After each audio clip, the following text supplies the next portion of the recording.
വിശുദ്ധനായ ലൂക്കോസിന്റെ സുവിശേഷം 24-ാം അധ്യായത്തിന്റെ 13 മുതലുള്ള വാക്യങ്ങളിൽ ഈ എമ്മവൂസ് സംഭവം നാം അവിടുന്ന് വായിക്കുന്നു. എന്നാൽ 24-ാം അധ്യായത്തിന്റെ ഏറ്റവും ചെറിയ ഒരു വാക്യമാണ് നിങ്ങളുടെ ഓർമ്മയിൽ സൂക്ഷിക്കുവാനായി അവിടുന്ന് നൽകുന്നത്. അത് 8-ാമത്തെ വാക്യമാണ്. അവർ അവന്റെ വാക്ക് ഓർത്തു എന്നുള്ളതാണ് വാക്യം. എന്ന് പറഞ്ഞ് അവർ അവന്റെ വാക്ക് ഓർത്തു.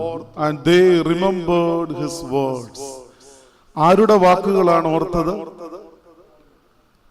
നമ്മുടെ കർത്താവിന്റെ വാക്കുകളെ അവർ ഓർത്തു. ആരാണ് അവർ എന്നുള്ളത് തുടർന്നുള്ള വാക്യങ്ങളിൽ നമ്മൾ വായിക്കുന്നുണ്ട്. 10-ാമത്തെ വാക്യത്തിൽ അവർ ആരെന്നാൽ മഗ്ദലക്കാരത്തി മറിയ, യോഹന്ന, യാക്കോബിന്റെ അമ്മ മറിയ എന്നിവർ തന്നെ, അവരോടുകൂടെയുള്ള മറ്റ് സ്ത്രീകളും. നമ്മുടെ കർത്താവ് സത്യമായി ഉയർത്തെഴുന്നേറ്റ് കല്ലറകളെ ഭേദിച്ച് മരണത്തിന്റെ വാതിലുകളെ തുറന്ന് പുനരുദ്ധാനത്തിന്റെ മഹാസന്തോഷത്തിന്റെ നിത്യമായ അനുഭവത്തിലേക്ക് നമ്മെ അവിടുന്ന് ചേർത്ത് വെക്കുകയാണ്.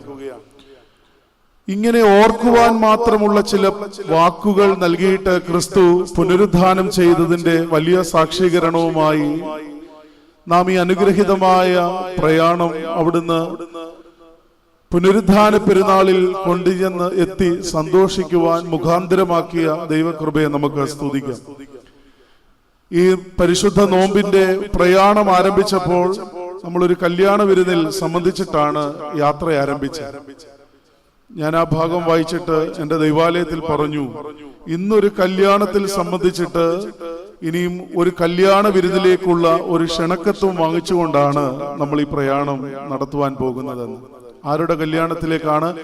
കാനാവിലെ കല്യാണത്തിൽ നിന്ന് കുഞ്ഞാട്ടിന്റെ കല്യാണത്തിലേക്ക്, പെസഹായാകുന്ന വലിയ വിരുന്നിലേക്ക്, പൂർണ്ണമായ സമർപ്പണത്തിന്റെ വിരുന്നിലേക്ക് നമ്മെ ക്ഷണിക്കുന്ന കല്യാണ വിരുന്നിന്റെ ഒരു ക്ഷണക്കത്ത്. ഒരു കല്യാണത്തിൽ സംബന്ധിച്ച് ഉടനെ തന്നെ അവിടെ വെച്ചൊരു മറ്റൊരു ക്ഷണക്കത്ത് ലഭിക്കുക എന്ന് പറയുന്നത് നമ്മളെ സംബന്ധിച്ചിടത്തോളം നമ്മൾ അത്ര സന്തോഷപ്രദമായി സ്വീകരിക്കുവാൻ സാധ്യതയുള്ള ഒന്നാണ്. കാരണം ഒരു കല്യാണത്തിന് വന്ന് പങ്കെടുത്ത് ഇനി അടുത്തൊരു കല്യാണത്തിലേക്ക് നമ്മളെ ക്ഷണിക്കുന്നു, അല്ലെങ്കിൽ കണ്ടുമുട്ടലിൽ വെച്ച് നമുക്ക് ലഭിക്കുന്ന ഏറെ സ്വീകാര്യതയുള്ള ഒരു അനുഭവത്തെയാണ് നാം ഓർക്കുന്നത്. അതുകൊണ്ടാണ് നോമ്പിൻ ദിനങ്ങളിൽ ആദ്യ പ്രമിയോൻ സദറകളിൽ ആദ്യത്തെ ആഴ്ചകളിൽ കൊത്തിനെ ആഴ്ചയിൽ പിതാക്കന്മാർ നമ്മെ കൊണ്ട് ശ്രദ്ധേയമായ പ്രാർത്ഥന ചൊല്ലിച്ചത്, കർത്താവേ, നിന്റെ വലിയ പെസഹായിലെ വിരുന്നിലേക്ക് ഞങ്ങളെ ഒരുക്കണമേ. ആ വലിയ പുണ്യമുള്ള ഒരു തീർത്ഥയാത്ര കർത്താവിന്റെ വലിയ പെസഹായുടെ മഹാസന്തോഷം അനുഭവിക്കുവാൻ നമ്മെ ഒരുക്കി പുനരുദ്ധാനത്തിന്റെ മഹാസന്തോഷത്തിലേക്ക് നമ്മളെ കൈപിടിച്ച് ഉയർത്തി ജീവനും രക്ഷയും നൽകി നമ്മളെ സന്തോഷിപ്പിക്കുമ്പോൾ അവന്റെ വാക്ക് ഓർത്ത ചില ആളുകളെ നാം ഇവിടെ തിരിച്ചറിയുകയാണ്. അവർ ഒരുക്കിയ സുഗന്ധവർഗവും കൊണ്ട് കർത്താവിന്റെ കല്ലറ കാണുവാനായിട്ടാണ് ഈ സ്ത്രീകൾ പോകുന്നത്. കല്ലറയുടെ അടുക്കിലേക്ക് ചെല്ലുമ്പോൾ അവർ കാണുന്ന കാഴ്ച എന്ന് പറയുന്ന കല്ലറയുടെ വാതിൽ വെച്ചിരുന്ന കല്ല് മാറിയിരിക്കുന്നതായിട്ടുള്ള കാഴ്ചയാണ്. വളരെ സംഭ്രമകരമായ, ഭ്രമജനകമായ, ഭയപ്പാടുണ്ടാക്കുന്ന ഒരവസ്ഥയായി ആ സ്ത്രീകൾക്ക് അത് തോന്നുകയാണ്. എന്നാൽ ഇതാ മിന്നുന്ന വസ്ത്രം ധരിച്ചുകൊണ്ട് ദൈവദൂതന്റെ സാന്നിധ്യം തിരിച്ചറിയുവാൻ കഴിയുന്ന സ്ത്രീകൾ, അവരോട് സംവദിക്കുന്ന ദൂതന്റെ സാന്നിധ്യവും സംഭാഷണവും ഒക്കെ 24-ാം അധ്യായത്തിന്റെ ആദ്യ ഭാഗങ്ങളിൽ നമ്മൾ വായിച്ച് എടുക്കുന്നുണ്ട്. 5-ാമത്തെ വാക്യം വളരെ ശ്രദ്ധേയമായിട്ടാണ് സുവിശേഷൻ രേഖപ്പെടുത്തി വെച്ചിരിക്കുന്നത്. ഭയപ്പെട്ട് മുഖം കുനിച്ചു നിൽക്കുമ്പോൾ അവർ അവരോട്, നിങ്ങൾ ജീവനുള്ളവനെ മരിച്ചവരുടെ ഇടയിൽ അന്വേഷിക്കുന്നത് എന്ത്? അവൻ ഇവിടെ ഇല്ല, ഉയർത്തെഴുന്നേറ്റിരിക്കുന്നു. മുമ്പേ ഗലീലയിൽ ഇരിക്കുമ്പോൾ തന്നെ അവൻ നിങ്ങളോട് മനുഷ്യപുത്രനെ പാപികളായ മനുഷ്യരുടെ കയ്യിൽ ഏൽപ്പിച്ച് ക്രൂശിക്കുകയും അവൻ 3-ാം നാൾ ഉയർത്തെഴുന്നേൽക്കുകയും വേണം എന്ന് പറഞ്ഞത് ഓർത്തുകൊള്ളുവീൻ എന്ന് പറഞ്ഞു. ഇത്രയും പറഞ്ഞു കഴിഞ്ഞപ്പോഴാണ് ഈ സ്ത്രീകൾ അവർ അവന്റെ വാക്ക് ഓർക്കുന്നത്. ദൈവത്തിന്റെ വാക്ക് നാം ഓർത്തേ മതിയാവുകയുള്ളൂ. ശബ്ദധാരാവലിയിൽ ഈ വാക്ക് എന്നുള്ളതിന് ഒരുപാട് അർത്ഥതലങ്ങൾ നൽകിയിട്ടുണ്ട്. മനുഷ്യന്റെ മുഖത്ത് നിന്ന് പുറപ്പെടുന്ന സ്വാർത്ഥക ശബ്ദം എന്നാണ് വാക്കിന് കൊടുത്തിരിക്കുന്ന അർത്ഥം. വചിക്കുന്നത്, വചിക്കപ്പെടുന്നത്, ഭംഗി, നല്ല വടിവ്, ചൊല്ല് എന്നൊക്കെയുണ്ട്. എന്നാൽ അതിനോട് ചേർന്ന് ഒരർത്ഥം കൂടി കൊടുത്തിട്ടുണ്ട് ഈ വാക്കിന്. ഓർക്കപ്പെടുന്ന വാക്കിന് സ്വീകാര്യമായി ചേരുന്ന ഒരർത്ഥം എന്ന് പറയുന്നത് ഞാൻ അതിൽ നിന്ന് തിരഞ്ഞെടുത്തത് വാഗ്ദാനം എന്നുള്ളതാണ്. വാക്ക് എന്നുള്ളതിന് വാഗ്ദാനം എന്നുള്ളൊരു അർത്ഥം കൂടിയുണ്ട്. മറ്റൊരു അർത്ഥം കൂടി അവിടെ കൊടുത്തിട്ടുണ്ട്. പൂർണ്ണത എന്നുള്ളൊരു അർത്ഥം കൂടിയുണ്ട്. നമ്മൾ പറയില്ല, ചില ആളുകളുടെ സാന്നിധ്യം നമുക്ക് അനുഭവപ്പെടും. അവരുടെ ഒരു ഓഡിയോ നമ്മൾ കേട്ടാൽ മതി, അവരുടെ ശബ്ദം ഒന്ന് കേട്ടാൽ മതി, അവരുടെ വാക്ക് അവന്റെ വാക്ക് ഓർക്കുവാൻ കഴിഞ്ഞപ്പോൾ അവരുടെ ഹൃദയത്തിൽ സ്വാഭാവികമായി ആരുടെ സാന്നിധ്യമാണ് വളരെ വേഗത്തിൽ കടന്നു വന്നത്? ക്രിസ്തുവിന്റെ സാന്നിധ്യമാണ്. ഉയർത്തെഴുന്നേറ്റ ക്രിസ്തുവിന്റെ സാന്നിധ്യം അവരുടെ ഹൃദയങ്ങളിൽ ഉണ്ടാവുകയാണ്. അതാണ് ഭയപ്പാടിന്റെ നടുവിലായിരുന്നവർക്ക് അവരവന്റെ വാക്ക് ഓർക്കുവാൻ മാത്രം ശക്തിമത്തായ സാന്നിധ്യമായിരുന്ന ക്രിസ്തുവിന്റെ വാഗ്ദാനം അവർ ഓർത്തു. അപ്പോൾ 8ാമത്തെ വാക്യം ഇങ്ങനെ നമുക്ക് വായിക്കാം: അവർ അവന്റെ വാഗ്ദാനം ഓർത്തു, അവർ അവന്റെ പൂർണ്ണതയെ ഓർത്തു. അവർ അവന്റെ വാഗ്ദാനത്തിന്റെ പൂർണ്ണതയുള്ള വാക്കിനെയാണ് ഓർത്തത്. ക്രിസ്തുവിന്റെ വാക്കുകൾ അത്ര നിസ്സാരമായ വാക്കുകളൊന്നുമായിരുന്നില്ല. ദൈവവചനത്തെ കുറിച്ച് പറയുന്നുണ്ട്, ഉലയിൽ ഉരുക്കി ശുദ്ധി ചെയ്ത തങ്കം പോലെ സ്ഫുടം ചെയ്യപ്പെട്ട. തിരുവചനത്തെ കുറിച്ച് പറയുന്നുണ്ട്, ഇരുവായ്ത്തലയുള്ള വാളിനെ പോലെ മൂർച്ചയുള്ളതാണ്, അസ്ഥികളെയും സദ്യമജ്ജകളെയും ഒക്കെ തുളച്ചു ചെല്ലുവാൻ കഴിവുള്ളതാണ്, രൂപാന്തരപ്പെടുത്തുവാൻ കഴിയുന്നതാണ്, മാറ്റമുണ്ടാക്കുവാൻ സാധ്യമാകുന്നതാണ്. അപ്പോൾ തിരുവചനത്തിന്റെ മഹാത്മ്യം എത്ര ശക്തമായി അവരുടെ ഹൃദയങ്ങളിലേക്ക് കടന്നു വരുവാൻ ക്രിസ്തുവിന്റെ പുനരുദ്ധാനം കൊണ്ട് സാധ്യമായി എന്നുള്ളതും, ക്രിസ്തുവിന്റെ വാക്കുകൾ ഓർത്തെടുക്കുവാൻ തക്കതിൻവണ്ണം അവനോടുകൂടി ഉണ്ടായിരുന്ന വാസം അവർക്ക് എത്രമാത്രം ശക്തിമത്തായിരുന്നു ഓർക്കണം. നമ്മൾ ആരുടെയെങ്കിലും ഒക്കെ വാക്കുകൾ വല്ലപ്പോഴുമെങ്കിലൊക്കെ ഓർക്കാറുണ്ട്. നമ്മുടെ മാതാപിതാക്കളുടെ വാക്കുകൾ ഓർക്കാം, ചിലപ്പോൾ സ്നേഹിതരുടെ വാക്കുകൾ ഓർക്കാം, നമ്മുടെ പ്രിയപ്പെട്ടവരുടെ വാക്കുകൾ. അതെപ്പോഴാണ് ഓർക്കുന്നത്? ചില അനുഭവങ്ങൾ നമ്മുടെ മുൻപിൽ വരുമ്പോഴാണ്, അല്ലേ? ചില പാഠങ്ങൾ നമ്മുടെ മുൻപിൽ വെളിപ്പെടുമ്പോൾ നമ്മൾ പറയും, അയ്യോ അവരെന്നോട് അത് പറഞ്ഞതായിരുന്നു, അല്ലേ എന്നാ ഓർക്കുന്നത്. പ്രിയപ്പെട്ടവരെ, യേശു ക്രിസ്തുവിനോടുകൂടി ചേർന്ന് നടന്ന അപ്പോസ്തലന്മാരും ഈ സ്ത്രീ സമൂഹവും ഒക്കെ യേശുവിന്റെ കൂടെ നടന്നപ്പോൾ അവൻ അവരോട് അരുളി ചെയ്ത വാക്കുകളെ ഹൃദയത്തിൽ സൂക്ഷിച്ചുകൊണ്ട് യാത്ര ചെയ്തവരാണ്. അവന്റെ മരണാനന്തര കർമ്മങ്ങൾക്ക് വേണ്ടി ഖബറുകൾ സന്ദർശിച്ച് ഖബറിടത്തിലേക്ക് ചെന്ന് പ്രാർത്ഥിക്കുവാനും സുഗന്ധവർഗങ്ങൾ അർപ്പിക്കുവാനുമായി കടന്നു പോകുന്ന സ്ത്രീകളുടെ മുൻപിൽ ഒരു ഭയപ്പാടിന്റെ നിഴൽ നാം കാണുന്നുണ്ട്. അപ്പോസ്തലന്മാരുടെ ജീവിതത്തിലും അതുതന്നെയാണ്. ഉദ്ധിതനാകുന്ന യേശുവിന്റെ ജീവിതത്തിൽ നിന്ന് ഉദ്ധാനത്തിന് ശേഷം യേശുവിന്റെ സാമീപ്യം അവർക്ക് നൽകുന്ന ഉണർവും ഉത്തേജനവും എത്ര വലുതായിരുന്നു. പ്രിയപ്പെട്ടവരെ, യേശുവിന്റെ പരസ്യ ശുശ്രൂഷ വ്യാപനവും യേശുവിന്റെ മരണ പുനരുദ്ധാന ജീവിതവും ഉദ്ധാനാനന്തരമുള്ള സാമീപ്യവും ശിഷ്യന്മാർക്ക് നൽകിയ വലിയ പ്രചോദനം. ഉയർത്തെഴുന്നേറ്റ് യേശുവിന്റെ സാന്നിധ്യം നൽകിയ ഒരു ഉണർവും ഉത്തേജനവും അത്ര നിസ്സാരമായിട്ട് നമ്മൾ കരുതരുത്. ഈ സ്ത്രീ സമൂഹം അത് അനുഭവിക്കുവാനായിട്ട് പോവുകയാണ്. ദൂതന്മാരുടെ വാക്ക് കേൾക്കുമ്പോൾ, ദൂതന്മാരുടെ വാക്കുകളിലൂടെ വെളിപ്പെടുന്നത് അവൻ ജീവിച്ചിരുന്നപ്പോൾ പറഞ്ഞത് നിങ്ങൾ ഓർക്കുന്നില്ലേ എന്നുള്ളതാണ്. നമ്മൾ പക്ഷേ ജീവനോടിരിക്കുമ്പോൾ പറഞ്ഞത് ഓർക്കുവാൻ ഏതെങ്കിലുമൊക്കെ അവസരങ്ങൾ വീണ് കിട്ടിയാൽ നമ്മൾ ഓർക്കുമെന്നുള്ളതേ ഉള്ളൂ. എന്നാൽ ഒരു ഓർമ്മപ്പെടുത്തലിന്റെ അനുഭവത്തിൽ വീണ്ടും അവർ പറഞ്ഞു കൊടുക്കുകയാണ്, അവൻ നിങ്ങളോട് കൂടെ ഇരുന്നപ്പോൾ പറഞ്ഞതിനെ ഒന്നും നിങ്ങൾ ഓർക്കുന്നില്ലേ? നമ്മുടെ കൂടെ ഇരുന്നപ്പോൾ ആളുകൾ എന്തെല്ലാം കാര്യങ്ങൾ പറഞ്ഞിട്ടുണ്ട്, നമ്മുടെ പ്രിയപ്പെട്ടവർ എന്തെല്ലാം കാര്യങ്ങൾ പറഞ്ഞിട്ടുണ്ട്. പക്ഷെ ഏതെങ്കിലും ഒരു വാക്കെങ്കിലും നമ്മൾ ഓർമ്മയിൽ സൂക്ഷിച്ചു വെച്ചതായിട്ട് ഓർത്ത് പറയുവാൻ നമുക്ക് കഴിയുമോ? സാധ്യത വളരെ കുറവാണ്. പക്ഷേ ഒരു പ്രത്യക്ഷീകരണത്തിന്റെ അനുഭവം ഉണ്ടായപ്പോൾ, ഒരു ദർശനത്തിന്റെ അനുഭവം ഉണ്ടായപ്പോൾ ദൂതന്മാരുടെ മുൻപാകെ നിൽക്കുന്ന സ്ത്രീകൾ അവന്റെ വാക്ക് ഓർക്കുകയാണ്. അതാണ് ക്രിസ്തുവുമായി അവർക്കുണ്ടായിരുന്ന ബന്ധം.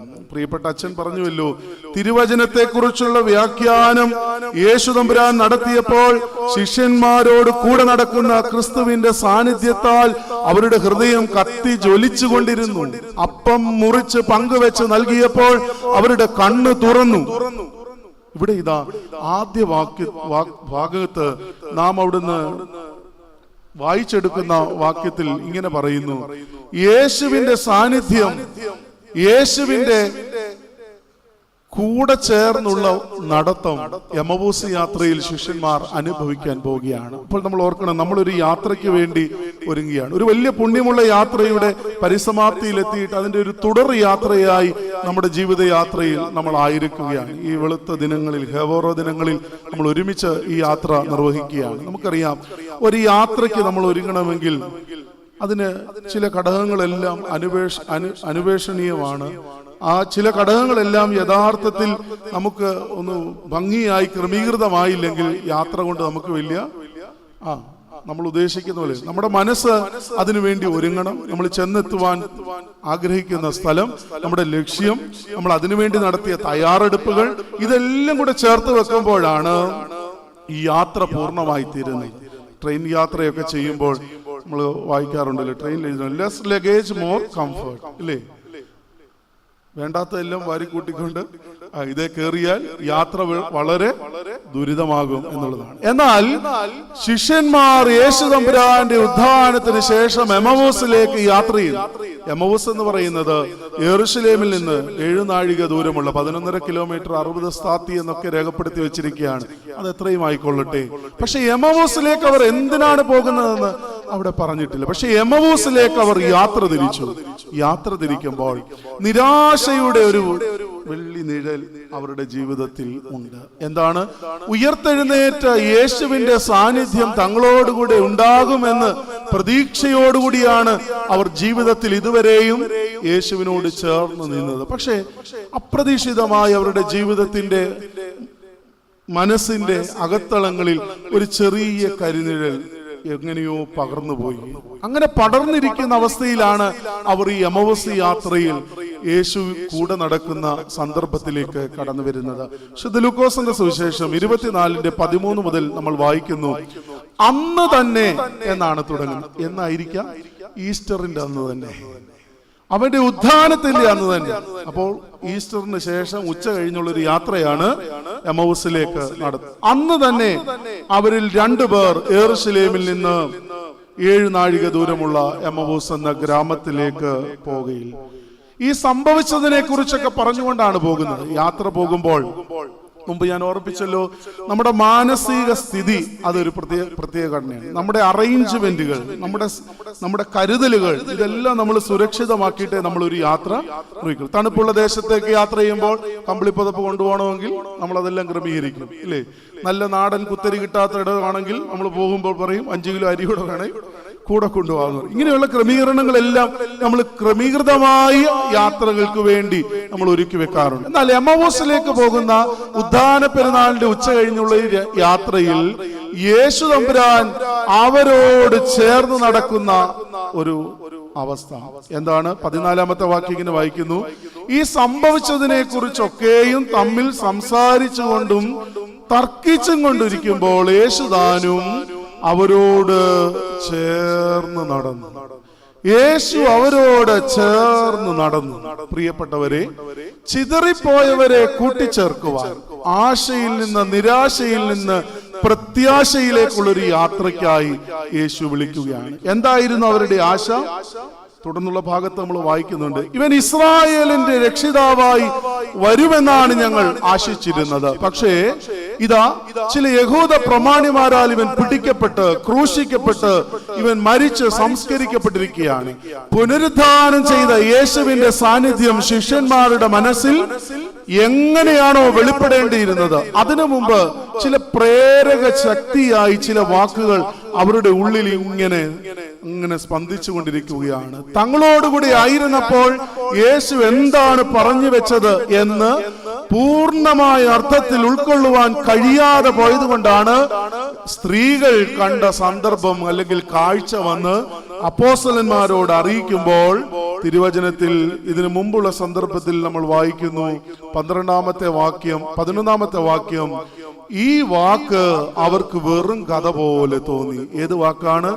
ഞങ്ങൾ കല്ലറയ്ക്കൽ പോയി അവന്റെ കല്ലറയുടെ വാതിൽ ഉരുട്ടി മാറ്റിയിരിക്കുന്ന ഞങ്ങൾ കണ്ടു. 2 ദൂതന്മാരുടെ ദർശനം ഞങ്ങൾ കണ്ടു.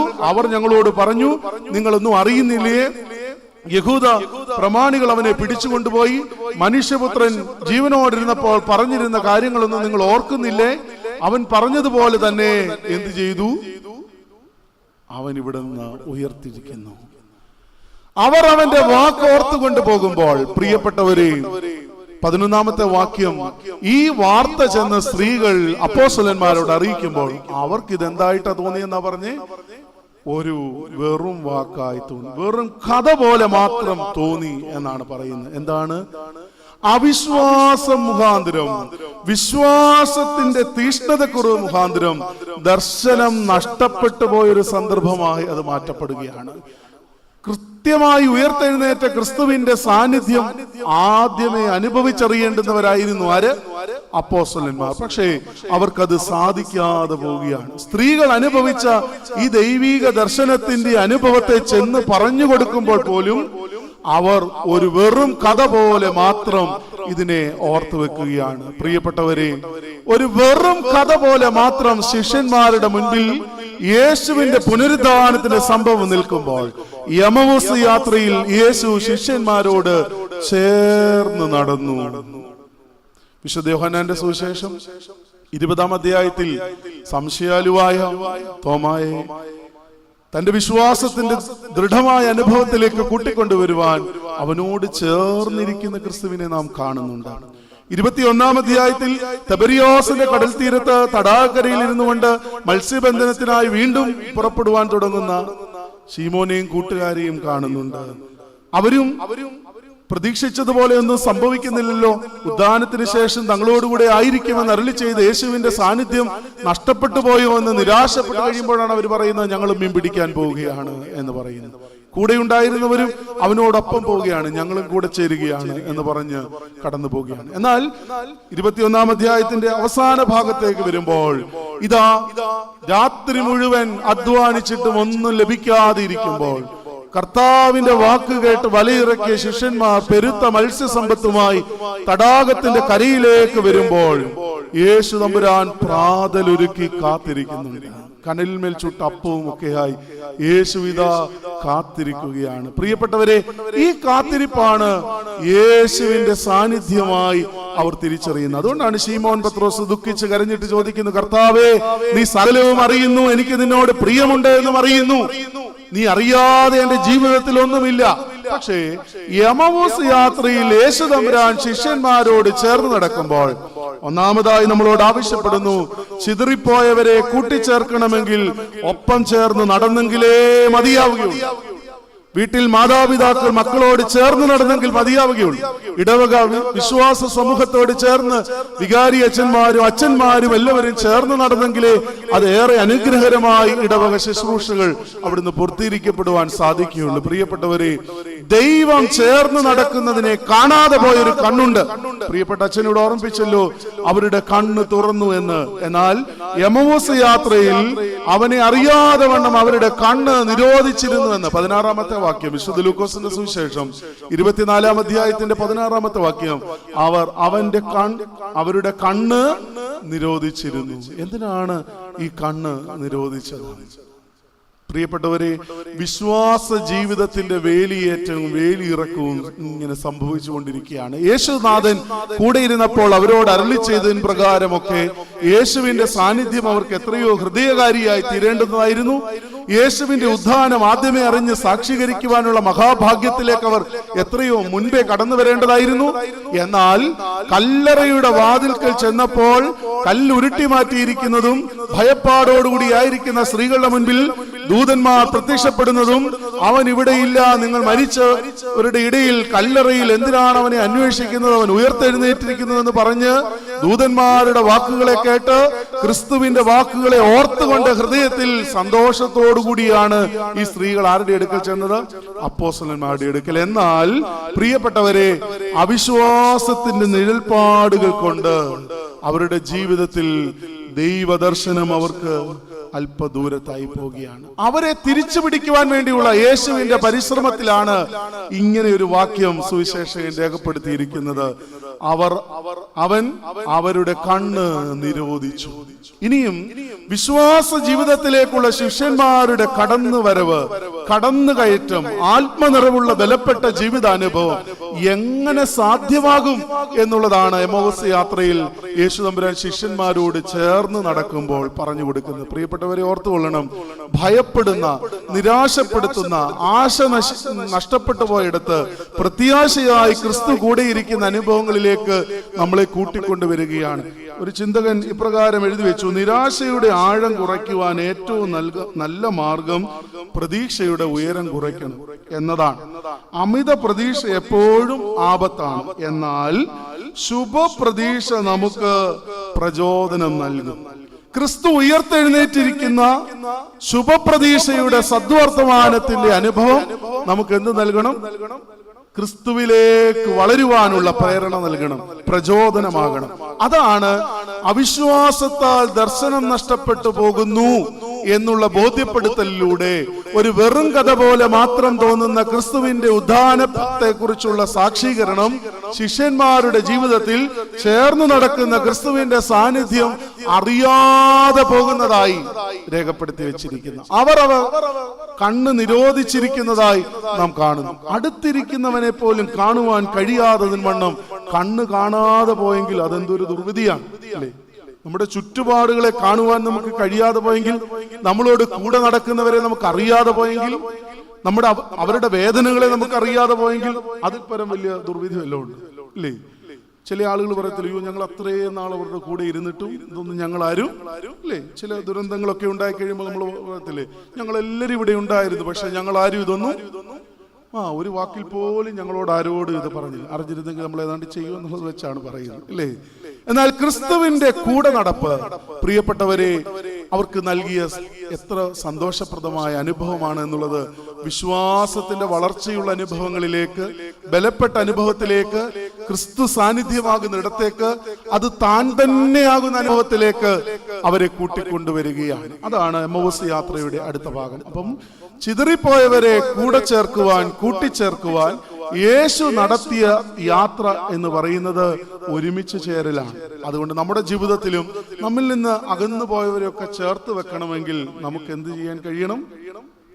നമ്മുടെ അഹന്തയും നമ്മുടെ ദുർവാശിയും നമ്മുടെ വേണ്ടാത്ത വിചാരങ്ങളെയും ഒക്കെ നമ്മൾ മാറ്റിയിട്ട് അവരെ ചേർത്ത് വെക്കുവാൻ കഴിയണം. നമ്മൾ പലപ്പോഴും ചില ആളുകളുടെ വാക്കുകളൊക്കെ കേട്ടിട്ടോ എന്തെങ്കിലുമൊക്കെ ആവശ്യമില്ലാത്തതായ സംസാരങ്ങളിൽ ഇടപെട്ടിട്ടൊക്കെയാണ് പലരെയും എന്ത് ചെയ്യുന്നത്. അതുകൊണ്ട് വളരെ ശ്രദ്ധയോടുകൂടി ഉപയോഗിക്കേണ്ട ഒന്നാണ് വാക്ക് എന്നാണ് പറയുന്നത്. അതുകൊണ്ടാണ് അവരവന്റെ വാക്ക് ഓർത്തു എന്നുള്ളതിന് തന്നെ സുവിശേഷകൻ ഒറ്റ വാക്യത്തിൽ തന്നെ അതിനെ രേഖപ്പെടുത്തി വെച്ചത്. എന്താണ്? അവർ അവന്റെ വാഗ്ദാനത്തിന്റെ പൂർണ്ണതയാണ് ഓർത്തത്. ക്രിസ്തുവിന്റെ വാഗ്ദാനത്തിന്റെ പൂർണ്ണതയെ ഓർത്തതാണ് അവരുടെ ജീവിതത്തിന്റെ ദർശനത്തിന്റെ സാധ്യത എന്ന് പറയുന്നത്. അവരുടെ ജീവിതത്തിന്റെ വിശ്വാസ ജീവിതത്തിന്റെ നിർമ്മലമായ വളർച്ചയുടെ അനുഭവം എന്ന് പറയുന്നത്.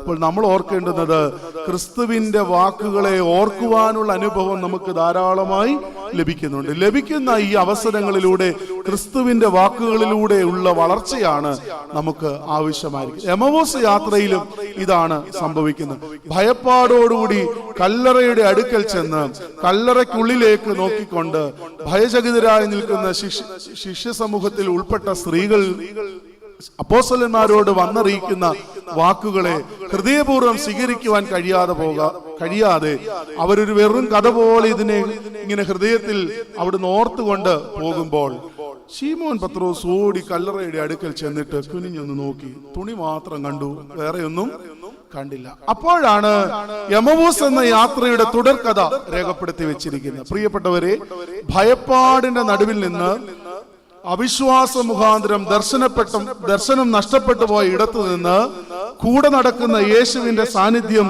അവരെ തിരികെ പിടിക്കുവാൻ നടത്തിയ പരിശ്രമമാണ്. എന്നെയും നിന്നെയും നമ്മുടെ ജീവിതങ്ങൾ ക്രിസ്തുവിൽ നിന്ന് ദൂരത്തായി പോയിട്ടുണ്ടെങ്കിൽ അവൻ ഇന്ന് നമ്മുടെ അരികിലുണ്ട്. അവൻ ഇന്ന് നമ്മുടെ അടുത്തുണ്ട്. നമ്മുടെ കണ്ണ് കാണാതെ നമ്മളെ നിരോധിച്ചു വെച്ചിരിക്കുന്നത് ഇന്ന് ഈ അനുഭവത്തിൽ നിന്ന് വിശ്വാസത്തിന്റെ നിർമ്മലമായ അനുഭവങ്ങളിലേക്ക് നാം ഉണർന്ന് വളരണമെന്ന് അവൻ ആഗ്രഹിക്കുന്നത് കൊണ്ടാണ്. അതുകൊണ്ട് ഉദ്ധിതനായ യേശുവിന്റെ സാന്നിധ്യം ശിഷ്യന്മാർക്ക് നൽകിയ ഉണർവും ഉത്തേജനവും എത്ര വലുതായിരുന്നുവോ അതുപോലെയാവണം എന്റെയും നിങ്ങളുടെയും പുനരുദ്ധാന അനന്തര ജീവിതം. ഞാൻ നിങ്ങളുമൊക്കെ ക്രിസ്തുവിൽ ക്രൂശിക്കപ്പെട്ട, മരിച്ച്, സംസ്കരിക്കപ്പെട്ട, അടക്കപ്പെട്ടവരാണ്. അതുകൊണ്ടാണ് വിശുദ്ധ മാമോദീസയിൽ പിതാക്കന്മാർ എഴുതി വെച്ചിരിക്കുന്നത്, അവനോടുകൂടെ സംസ്കരിക്കപ്പെട്ടിട്ട് നാം അവനിൽ പുനരുദ്ധാനം ചെയ്ത് ജീവിക്കുകയാണ്. എവിടെയാണ് ജീവിക്കുന്നത്? സഭാമാതാവിന്റെ ഉദരത്തിൽ നിന്ന്, കന്യകമറിയാമിൽ നിന്ന് കർത്താവ് തമ്പുരാൻ എന്നതുപോലെ ഈ പരിശുദ്ധ സഭയിൽ വീണ്ടും ജന്മം പ്രാപിച്ച് ദൈവരാജ്യത്തിന്റെ അനുഭവത്തിന് വേണ്ടി നാം വളർന്നിരിക്കുകയാണ്. നമ്മൾ ഈ ദുഃഖവെള്ളിയാഴ്ച കർത്താവിന്റെ സ്ലീബായെ ചുംബിച്ചുകൊണ്ട് ഇങ്ങനെ പ്രാർത്ഥിക്കാറുണ്ട്, ഞങ്ങളുടെ ആത്മത്തിന് അതിനാലേ രക്ഷയുണ്ടായി എന്ന സ്ലീബായെ ഞങ്ങൾ കുമ്പിടുന്നു. അടുത്തത് എങ്ങനെയാണ്? മശിഹാ തമ്പുരാനെ, നീ എഴുന്നള്ളി വരുമ്പോൾ ഞങ്ങളെയും ഓർക്കണം. ഈ ഓർമ്മ നഷ്ടപ്പെട്ടു പോകരുത്. ഞങ്ങളെ ദൈവം ഓർക്കും. ആരോർത്തില്ലെങ്കിലും ആരോർക്കും? അവർ അവന്റെ വാക്കോർത്തു. ഈ ഓർമ്മയ്ക്ക് വളരെ പ്രാധാന്യമുണ്ട്. ക്രിസ്തു നിന്റെ ജീവിതത്തോട് ചേർന്ന് നടന്ന സന്ദർഭങ്ങളെ നീ ഓർക്കണം. അവന്റെ വാക്കുകളെ നീ ഓർക്കണം. അവൻ ചെയ്തു തന്ന നന്മകളെ ഓർക്കണം. അർഹതയില്ലാതെ അനുഭവിക്കുന്ന നന്മകളെ കുറിച്ച് നന്ദിയോടുകൂടി ദൈവത്തോട് ചേർന്നിരിക്കുവാൻ കഴിയുമ്പോഴാണ് വിശ്വാസ ജീവിതം ബലദായകമായി തീരുന്നത്. പ്രിയപ്പെട്ടവരെ, എമ്മൗസിലേക്ക് പോകുന്ന ശിഷ്യന്മാരുടെ ഒരു ജീവിതത്തിന്റെ നിരാശ എന്ന് പറയുന്ന ഒരു കരിനിഴൽ പടർന്നിരിക്കുന്ന ജീവിതമായിട്ടാണ് അവർ പോകുന്നത്. ഞാൻ മുമ്പ് ഓർമ്മിപ്പിച്ചല്ലോ, യാത്രകളൊക്കെ സുഖപ്രദമായി തീരണമെങ്കിൽ നമ്മുടെ മനസ്സും നമ്മുടെ ശരീരവും നമ്മുടെ ക്രമീകരണങ്ങളും നമ്മുടെ തീരുമാനങ്ങളും നമ്മുടെ ലക്ഷ്യവും എല്ലാം നമുക്ക് അനുകൂലമെന്ന് നമുക്ക് തോന്നണം. എന്തെങ്കിലും ഒരു ചെറിയ പ്രയാസവും വെച്ചുകൊണ്ട് ഏതെങ്കിലും ഒരു യാത്രയ്ക്ക് നമ്മൾ ഇറങ്ങി പുറപ്പെട്ടു കഴിഞ്ഞാൽ നമ്മൾ പറയും, ഇത് മാറ്റി വെക്കേണ്ടതായിരുന്നു. ഇന്ന് ഈ യാത്ര കൊണ്ട് ചിലപ്പോൾ എനിക്കിതിന്റെ യഥാർത്ഥമുള്ളതായ ലക്ഷ്യത്തിൽ അല്ലെങ്കിൽ യഥാർത്ഥത്തിൽ ഇതിന്റെ അനുഭവം എനിക്ക് ഉണ്ടാകില്ല എന്ന് പലപ്പോഴും നമ്മൾ പറയാറുണ്ട്. അപ്പോൾ നിരാശപ്പെട്ടു പോയ ജീവിതവുമായി നിരാശയുടെ കരിനിഴൽ പടർന്ന ഒരു മനസ്സുമായിട്ട് യാത്ര ചെയ്യുന്നവരുടെ മനസ്സൊന്ന് വായിച്ചേ. തിബരിയോസിന്റെ തടാകക്കരയിൽ ശിഷ്യ സമൂഹം യേശുവിനെ പ്രതീക്ഷിച്ചുകൊണ്ട് ഉദ്ധിതനായ യേശു തങ്ങളോടുകൂടി ആയിരിക്കുമെന്ന് അരുളി ചെയ്തവന്റെ വാക്കുകൾ കേട്ടുകൊണ്ട് ഇത്രയും നാൾ അപ്പത്തിന് പഞ്ഞമില്ലായിരുന്നു, കൂടെ നടന്നപ്പോൾ സന്തോഷപ്രദമായ അനുഭവമായി കൂടെ ഇരുന്നിട്ട് ഉദ്ധാനം ചെയ്ത് തങ്ങളോടുകൂടി ആയിരിക്കുമെന്ന് പറഞ്ഞ യേശുവിന്റെ സാന്നിധ്യം നഷ്ടപ്പെട്ടു പോയോ എന്ന് വെമ്പൽ കൊണ്ടിരിക്കുമ്പോഴാണ്, ഇതിനു മുമ്പ് ഞാനിവിടെ ഓർപ്പിച്ചിട്ടുണ്ട്, സാമ്പത്തിക പ്രതിസന്ധിയും ഭക്ഷണ പ്രതിസന്ധിയും ഒരുപോലെ അവരെ വേട്ടയാടിയിരിക്കുകയാണ്. അപ്പോഴാണ് അവർ പറയുന്നത്, ഞങ്ങൾ മീൻ പിടിക്കാൻ പോവുകയാണ്. പക്ഷെ കരുതലോടെ കാത്തിരിക്കുന്ന, കൂടെ നടക്കുന്ന, കൂടെ ചേരുവാൻ ആഗ്രഹിക്കുന്ന ഒരു ക്രിസ്തുവിന്റെ സാന്നിധ്യം നമ്മൾ കാണാതെ പോകരുത്. മോർത്തോമായ വിശ്വാസ ജീവിതത്തിലേക്ക് തിരികെ പിടിച്ച യേശുവിന്റെ സാന്നിധ്യം, ചിതറിപ്പോയ ശിഷ്യന്മാരെ ശിഷ്യവിളിക്ക് ശേഷം ചിതറിപ്പോയവരെ വീണ്ടും ചേർക്കുവാൻ കൂടെ വരുന്ന യേശുവിന്റെ സാന്നിധ്യം, അവർക്ക് വേണ്ടി ഒരു അമ്മയെ പോലെ പ്രാതലൊരുക്കി കാത്തിരിക്കുന്ന യേശുവിന്റെ സാന്നിധ്യം, ഇത് എത്രയോ ഹൃദയകാരിയായിട്ടുള്ളതാണ്. അങ്ങനെയെങ്കിൽ ഉദ്ധാനം ചെയ്ത യേശുവിന്റെ സാന്നിധ്യം നമുക്ക് നൽകേണ്ടുന്ന ഉണർവും ഉത്തേജനവും എത്ര വലുതാണ്. അവർ അവന്റെ വാക്ക് ഓർത്തു. അവൻ ജീവിച്ചിരുന്ന് നമ്മളോടുകൂടെ യാത്ര ചെയ്തപ്പോൾ, അവനോടുകൂടെ നമ്മൾ യാത്ര ചെയ്തപ്പോൾ പറഞ്ഞതായ വാക്കുകളെയൊക്കെ അവർ ഓർക്കുകയാണ്. യഹൂദ പ്രമാണികമാരാൽ പിടിക്കപ്പെടും, മനുഷ്യപുത്രൻ പാപികളുടെ കരങ്ങളിൽ ഏൽപ്പിക്കപ്പെടും, ക്രൂശിക്കപ്പെടും, മരിച്ച് സംസ്കരിക്കപ്പെടും, ഉദ്ധാനം ചെയ്യും എന്ന് പറഞ്ഞ മഹത്തരമായ വാക്കുകൾ അവൻ പറഞ്ഞതൊന്നും നിങ്ങൾ ഓർക്കുന്നില്ലയോ? ദൂതന്മാർ ചോദിക്കുകയാണ് സ്ത്രീകളോട്. കൂടെ നടക്കുന്ന യേശുവിന്റെ സാന്നിധ്യം, തിരികെ പിടിക്കുവാൻ വെമ്പൽ കൊള്ളുന്ന യേശുവിന്റെ സാന്നിധ്യം തിരിച്ചറിയാതെ പോയ, കുരുടായിപ്പോയ കണ്ണുകളുമായിട്ടാണ് പലപ്പോഴും നമ്മുടെ യാത്ര. എങ്കിൽ അത് തിരുത്തുവാൻ കണ്ണ് നിരോധിച്ചിരിക്കുന്ന അവസ്ഥയിൽ നിന്ന് കണ്ണുകൾ തുറക്കുന്ന പ്രത്യക്ഷീകരണത്തിന്റെ അനുഭവത്തിലേക്ക് ക്രിസ്തു നമ്മെ വിളിക്കുന്നുണ്ട്. അതുകൊണ്ടാണ് 18-ാമത്തെ വാക്യത്തിൽ നമ്മളിങ്ങനെ വായിക്കുന്നുണ്ട്, നടന്നു പോകുന്ന ഈ സംഘത്തോട് ചേർന്ന് നടക്കുമ്പോൾ യേശു അവരോട് ചില ചോദ്യങ്ങൾ ചോദിക്കുന്നുണ്ട്. അവർ വെറുതെ നടന്നു പോകുകയല്ല. എങ്ങനെയാണ് നടന്നു പോകുന്നതെന്ന് ആദ്യ വാക്യത്തിൽ പറഞ്ഞില്ലേ? എങ്ങനെയാ പോകുന്നത്? അവർ സംസാരിച്ചുകൊണ്ടും തർക്കിച്ചുകൊണ്ടുമാണ് പോകുന്നത്. അവരുടെ സംസാര വിഷയം തന്നെ ചില തർക്കങ്ങൾക്ക് കാരണമായിരിക്കുകയാണ്. എങ്ങനെയാണ് ചിലയിടത്ത് സംസാരം തുടങ്ങി കഴിഞ്ഞാൽ പിന്നെ തർക്കത്തിലാണ് അവസാനിക്കുന്നത്, അല്ലേ? ചില സംസാരങ്ങളൊക്കെ ന്യായമായി പര്യവസാനിക്കേണ്ടതാണ്. പക്ഷേ സംസാരിച്ച് എന്ത് ചെയ്യും? തർക്കത്തിലേ തീരുകയുള്ളൂ. ഇവര് തർക്കിക്കുകയാണ്. ശിഷ്യന്മാരുടെ അവിശ്വാസത്തിന്റെ കരിനിഴൽ ജീവിതത്തിൽ എത്രമാത്രം വെളിപ്പെട്ടിട്ടുണ്ട്. അതാണ് ഈ തർക്കത്തിന്റെ അടിസ്ഥാനം. ക്രിസ്തു സത്യമായി ഉയർത്തെഴുന്നേറ്റ് ജീവിക്കുമെന്നുള്ള വലിയ പ്രത്യാശയുടെ വാക്കുകൾ അവരുടെ ജീവിതത്തിൽ എങ്ങനെ പ്രത്യക്ഷപ്പെടേണ്ടതായിരുന്നു. പക്ഷെ ഇപ്പോഴും തർക്കമാണ്. എന്താണ് തർക്കം? അവര് സംസാരിച്ചു കൊണ്ടിരിക്കുമ്പോൾ അവരോട് ചേർന്ന് നടക്കുന്ന ക്രിസ്തു അവരോട് ചില ചോദ്യങ്ങളുമായിട്ടാണ് വരുന്നത്. ചോദിക്കുകയാണ്. യേശു അവരോട് ചേർന്ന് നടന്നു. അവനെ അറിയാതെ വണ്ണം അവരുടെ കണ്ണ് നിരോധിച്ചിരുന്നു. 17-ാമത്തെ വാക്യം, അവൻ അവരോട്, നിങ്ങൾ വഴി നടന്ന് തമ്മിൽ വാദിക്കുന്ന ഈ കാര്യം എന്ത് എന്ന് ചോദിച്ചു. ഞാൻ ഈ ഭാഗം വായിച്ചപ്പോൾ എനിക്ക് ഓർക്കുകയായിരുന്നു, നമ്മൾ 2-3 പേരാരെങ്കിലും എന്തെങ്കിലുമൊക്കെ കാര്യങ്ങൾ സംസാരിച്ചുകൊണ്ടിരിക്കുമ്പോൾ അതിൻ്റെ ഇടയിലോട്ട് ചെന്നിട്ട് ഒരാള് എന്താ നിങ്ങൾ ഈ പറഞ്ഞുകൊണ്ടിരിക്കുന്നത് ചോദിച്ചാൽ അത്ര രസകരമായിട്ട് നമ്മൾ മറുപടി പറയും. എന്ത് പറയും? നമ്മൾ എന്തോ മറുപടി പറയും? ഇനിയും പരമ്പര പോലെ ഞങ്ങൾ പറഞ്ഞുകൊണ്ടിരുന്ന കാര്യം ആദ്യം തൊട്ട് പറഞ്ഞെങ്കിൽ ഇവന് വല്ലതും പിടികിട്ടത്തുള്ളൂ. എന്താ പറഞ്ഞുകൊണ്ടിരുന്നത് എന്ന് ആദ്യം മുതൽ ഇനി പറഞ്ഞു തുടങ്ങണം. പക്ഷെ ഇവരുടെ മറുപടി വളരെ ഹൃദയകാരിയായിട്ടാണ്. അവർ വഴി നടന്ന് തമ്മിൽ വാദിക്കുന്ന ഈ കാര്യം എന്ത് എന്ന് ചോദിച്ചപ്പോൾ ഇതാ അടുത്ത ഭാഗത്ത് പറയണം, ഒരു വാടിയ മുഖം. നമ്മൾ ചിലരുടെയൊക്കെ മുഖം നോക്കി ലക്ഷണം പറയും. എങ്ങനെയാ പറയുന്നത്?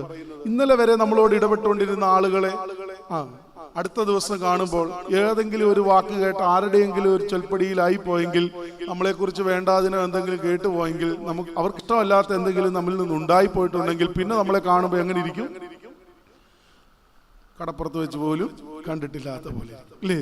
ഒരു പരിചയവുമില്ലാത്ത പോലെ ഇരിക്കും. എന്നാൽ ഇവരുടെ മുഖത്തിനൊരു വാട്ടമുണ്ട്. ഇവരുടെ മുഖത്തിന് ഒരു വാട്ടം. എന്താണ് ആ വാട്ടത്തിന് കാരണം? അവർ വാടിയ മുഖത്തോടെ നിന്നു.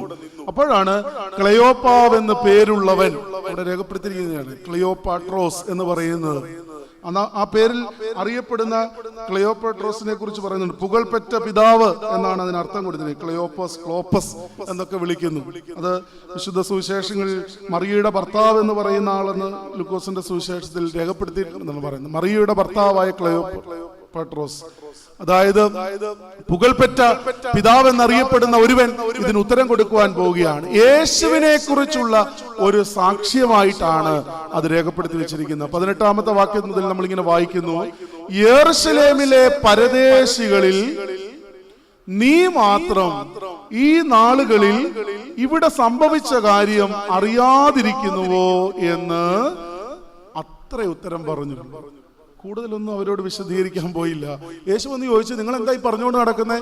നിങ്ങളുടെ സംസാരം എന്താണ്? നിങ്ങൾ അടുക്കൽ വന്നിട്ട് ഒരാൾ ഇങ്ങനെ ചോദിക്കുമ്പോൾ നമ്മളെല്ലാം ഒന്നും പറഞ്ഞില്ലെങ്കിലും നല്ല ന്യായമായ ഒരു മറുപടിയാണ് കൊടുത്തത്. നീ മാത്രം ഇതറിയാതെ എവിടെ പോയേക്കാ? ഈ പരദേശിയായി നീ എവിടെ പോയിരിക്കുകയായിരുന്നു? പ്രിയപ്പെട്ടവരെ, അടുത്ത വാക്യം നമ്മുടെ ഹൃദയ പലകയിൽ ഒന്ന് എഴുതി സൂക്ഷിക്കണം. വിശ്വാസ ജീവിതത്തിന്റെ നിർമ്മലമായ അനുഭവത്തിന്റെ വളർച്ചയിലേക്ക് ക്രിസ്തു എങ്ങനെയാണ് തന്റെ ശിഷ്യന്മാരെ ചേർത്ത് വെക്കുവാൻ പോകുന്നത്? കണ്ണ് നിരോധിക്കപ്പെട്ടിരിക്കുന്ന ശിഷ്യ സമൂഹത്തിന്റെ മുൻപിൽ യേശു തമ്പുരാനെ കുറിച്ച് ഉൾക്കണ്ണിൽ അവർക്ക് ഒരു അനുഭവം ഉണ്ടായിരുന്നു. അങ്ങനെയുള്ള അനുഭവം ഉള്ളത് കൊണ്ടാണ് നമ്മളെല്ലാവരും ഇവിടെ ആയിരിക്കുന്നത്. നമ്മൾ രാവിലെ എഴുന്നേറ്റിട്ട് പള്ളിയിൽ വരണമെന്ന് ആലോചിച്ചപ്പോൾ എന്തെല്ലാം കാര്യങ്ങൾ നമ്മുടെ മുൻപിൽ വെളിപ്പെട്ടു. ആ കാരണങ്ങളൊക്കെ പറഞ്ഞിച്ച് വേണമെങ്കിൽ നമുക്ക് എന്ത് ചെയ്യായിരുന്നു? നമുക്ക് ഈ വരവ് അങ്ങ് ഒഴിവാക്കാമായിരുന്നു. പക്ഷെ വിശ്വാസത്തിന്റെ ആത്മനിറവുള്ള ഉൾക്കണ്ണ് നമുക്ക് തുറന്നു കിട്ടി. പ്രിയപ്പെട്ടവർ, ഞാൻ ഓർക്കാറുണ്ട്, തിമായിയുടെ മകനായ ബർത്തിമായി യേശു കടന്നു പോകുന്ന വഴിയരികിൽ നിന്ന് ഭിക്ഷ അയച്ചുകൊണ്ടിരുന്ന മനുഷ്യനാണ്.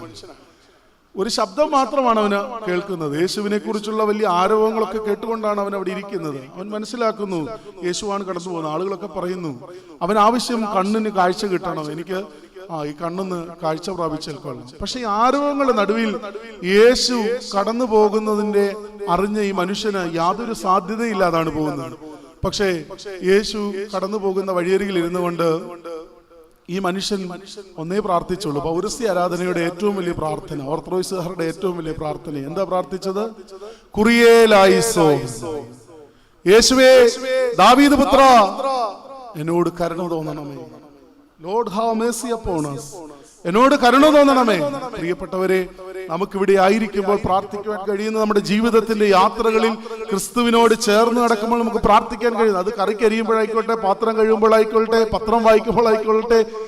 ഭാഗ്യസ്മരണാർഹനായ ഇവാനിയോസ് തിരുമേനി സെമിനാരിൽ പഠിപ്പിക്കുന്ന സമയത്ത് പറയുമായിരുന്നു, ഓരോ ശ്വാസോച്ഛ്വാസത്തിലും എന്ത് ചെയ്യണം, ഓരോ ബ്രീത്തിങ്ങിലും നമ്മൾ എന്ത് ചെയ്യണം, കുറിയേലായിസോൻ പറയണം. ഇതാണ് യേശുനാമ ജപ പ്രാർത്ഥനയിലൊക്കെ നമ്മൾ പ്രാർത്ഥിക്കുന്നത്. പ്രിയപ്പെട്ടവരെ, ഓരോ ശ്വാസോച്ഛ്വാസത്തിലും നമുക്ക് പറയുവാൻ കഴിയണം കുറിയേലായിസോൻ. ദൈവത്തിന്റെ കരുണയല്ലാതെ മറ്റൊന്നുമില്ല. ഈ മനുഷ്യൻ വിളിച്ചു പറഞ്ഞു. OVBS പണ്ടൊരു പാട്ടുണ്ട്, ഒരു നാളേശു യെരിഹോവിലൂടെ യാത്ര ചെയ്യുമ്പോൾ തിമായി പുത്രൻ കുരുടനവൻ നില വിളിച്ചു ഉച്ചത്തിൽ, യേശുവേ യേശുവേ കരുണ തോന്നേണമേ, ദാവീദ് പുത്ര രക്ഷക കരുണ തോന്നേണമേ. എളിയവർ തൻ യാചന കേൾക്കും യേശു നിന്നു വന്നു അരികിലണഞ്ഞു കരമുയർത്തി പ്രാർത്ഥിച്ചു. കണ്ണു തുറന്നു ഭർത്തിയുമായി ഈശന് സ്തുതി പാടി, ഉൾക്കണ്ണുകളെ തുറന്നു നാമം നേർവഴി പോയിടാം. ഉൾക്കണ്ണുകളെ തുറന്ന് നമുക്കും നേർവഴിക്ക് പോകുവാൻ കഴിയണം. യേശുവിന്റെ സാന്നിധ്യം ശിഷ്യന്മാരുടെ അകക്കണ്ണിൽ, ആത്മ മനസ്സിൽ അവർക്ക് കൊടുത്തിരുന്ന ഒരു ധൈര്യമാണ് 19-ാമത്തെ വാക്യം. അവർ പറയുകയാണ്, ദൈവത്തിനും സകല ജനത്തിനും മുൻപാകെ പ്രവൃത്തിയിലും വാക്കിലും ശക്തിയുള്ള പ്രവാചകനായിരുന്ന നസറയനായ യേശുവിനെ കുറിച്ച് തന്നെ. ഇത്രയുള്ളായിരുന്നു.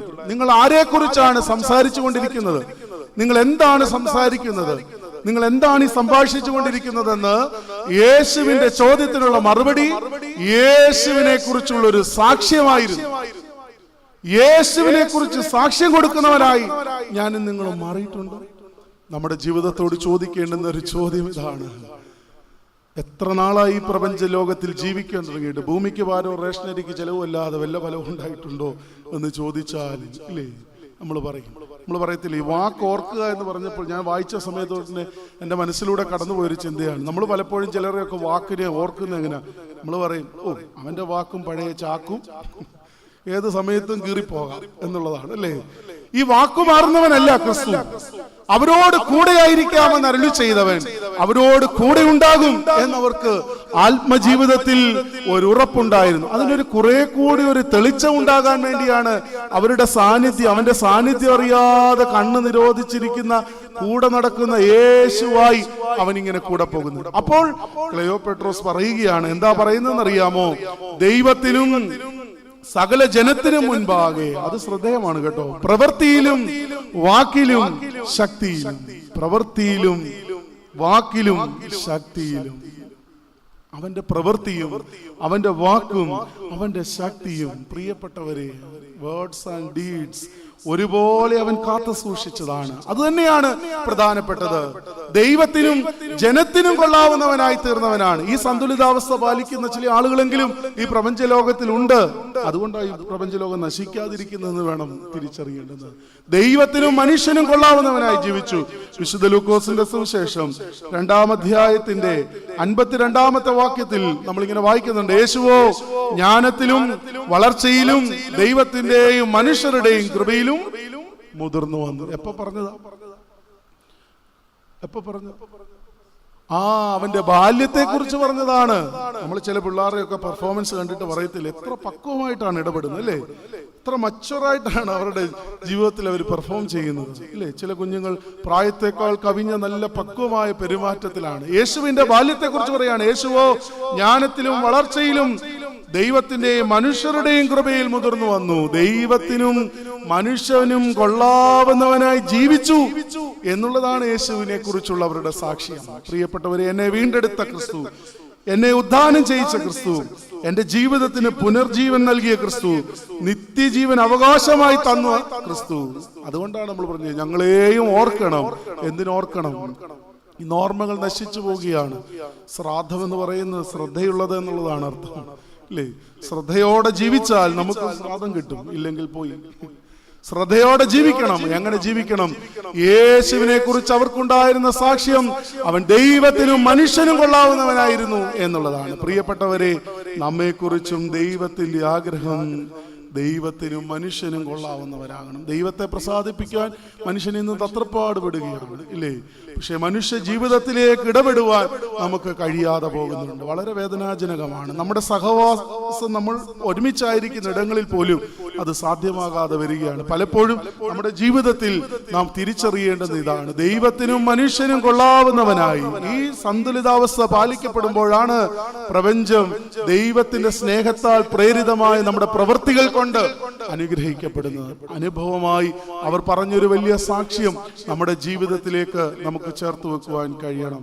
എന്നിട്ട് അടുത്ത വാക്യത്തിൽ അവർ പറഞ്ഞു വെക്കുകയാണ്: നമ്മുടെ പുരോഹിതന്മാരും പ്രമാണികളും അവനെ മരണവിധിക്ക് ഏൽപ്പിച്ച് ക്രൂശിച്ചു.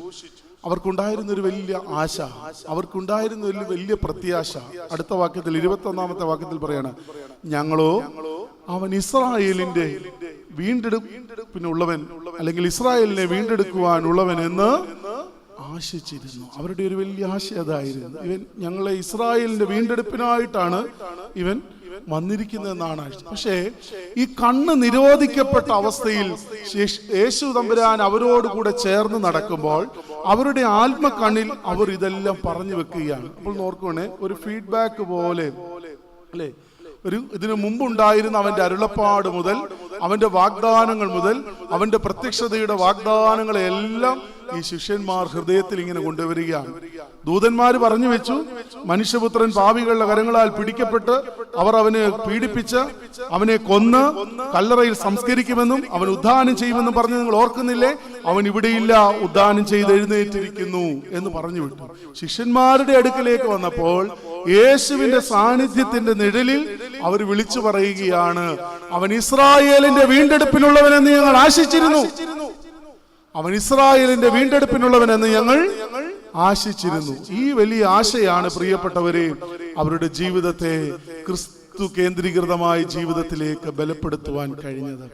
ഭാഗ്യസ്മരണാർഹനായ ഒസ്താത്യോസ് തിരുമേനി എഴുതിയ പാട്ടിൽ പറയാറുണ്ട്: ദൈവവചനം വാളുകൊണ്ടെന്നതുപോലെ നമ്മെ വെട്ടണം, ദൈവവാക്യമേ എന്നെ നവ്യമാക്കണം എന്നുള്ള ഗീതം നമുക്ക് വളരെ സുപരിചിതമാണ്. ദൈവവചനം നമ്മളെ മുറിവേൽപ്പിക്കുന്നതാകണം. അവന്റെ അരുളപ്പാടുകൾ നമ്മുടെ ജീവിതത്തിൽ ഒരു വലിയ വിമോചനത്തിന്റെ ശബ്ദമാകണം. അവന്റെ അരുളപ്പാടുകൾ നമ്മുടെ പുതിയ ജീവനിലേക്കുള്ള നമ്മുടെ ഉണർവിനും ഉദ്ധാനത്തിനും മുഖാന്തരമായി തീരണം. അതുകൊണ്ടാണ് അത്രയുമല്ല, ഇത് സംഭവിച്ചിട്ട് ഇത് 3-ാം നാൾ ആകുന്നു. അത് കഴിഞ്ഞിട്ട് അവർ പറയുകയാണ്: ഞങ്ങളുടെ കൂട്ടത്തിൽ ചില സ്ത്രീകളൊക്കെ കല്ലറയ്ക്കൽ ചെന്നു. ഞങ്ങളുടെ കൂട്ടത്തിൽ ചില സ്ത്രീകളൊക്കെ രാവിലെ കല്ലറയ്ക്കൽ പോയി അവന്റെ ശരീരം കാണാതെ മടങ്ങി വന്നു. ഒന്ന് ഇങ്ങനെ പറഞ്ഞു: അവൻ ജീവിച്ചിരിക്കുന്നു, അവൻ ജീവിച്ചിരിക്കുന്നു എന്ന് പറഞ്ഞു. എന്നിട്ട് പറയാണ്: ദൂതന്മാരുടെ ദർശനം കണ്ടു.